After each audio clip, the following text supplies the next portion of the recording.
Long Shot, for me personally, was a rather emotionally bipolar viewing experience. One that, in some instances, actually quite often made me genuinely laugh, which of course was its intention, and in other instances made me rather depressed. Let me explain. When our present reality is often stranger than fiction, again, so often feeling like this hyperbolic farce where what should only ever be a punchline in a joke is actually the real-life narrative unfolding around us, comedies like Long Shot, which is intentionally crafted to quite often be this hyperbolic farce, really have an interesting challenge.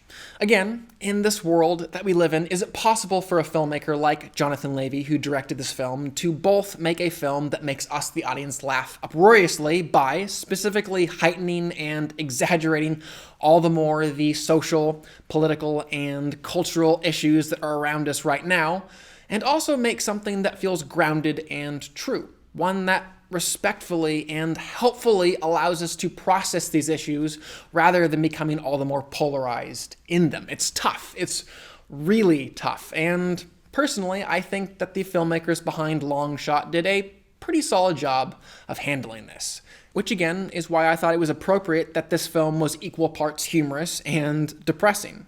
Where we, the human race, find ourselves right now can so often be depressing, but also quite absurd and laughable. And filmmakers and artists who are humble enough to spread that blame around, even shouldering some of it themselves, well, I can respect that.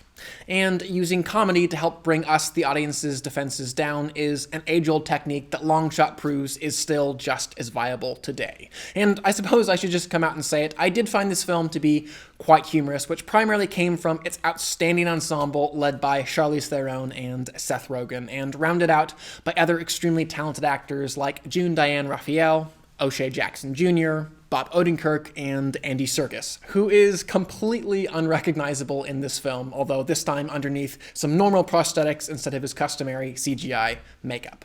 I should also say, if you're not a fan of the character that Seth Rogen has been playing for the last 10 years, you likely won't like the one that he's playing in The Long Shot, considering that they really are the same person. Fortunately, though, if you're like me and do enjoy his shtick and his now iconic laugh, you're pretty sure to like the character of Fred Flarsky.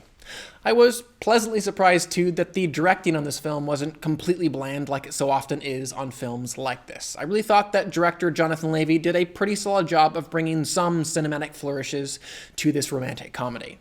One of the visual motifs, for example, that he incorporated quite effectively was one of reflections of celestial bodies, specifically in Seth Rogen's glasses. Though a rather simple visual, it did, again, rather effectively communicate what these characters were striving for and had been longing to achieve their entire lives. The stars, or in other words, seemingly impossible dreams. Dreams of equality, justice, and change. And after establishing those dreams and getting us, the audience, to relate to them, the rest of the film presented just how hard it is to get to them, how our society's disengagement and prejudices hold us back, and our desire to often simply laugh at the chubby guy falling down a flight of stairs instead of seeing him as a human who needs our help can so very often be the very thing that holds us back from growth and change.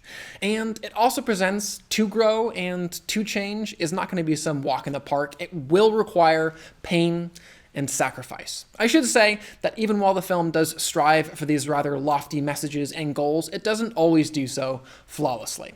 Unfortunately, it does drag on just a little bit too long and also follow a plot line that's been done many, many times before, which of course strips it of any real suspense. I also thought that the film kept me from really understanding a lot of the lead characters in a more genuine way, instead leaning into assumptions and stereotypes to carry the weight.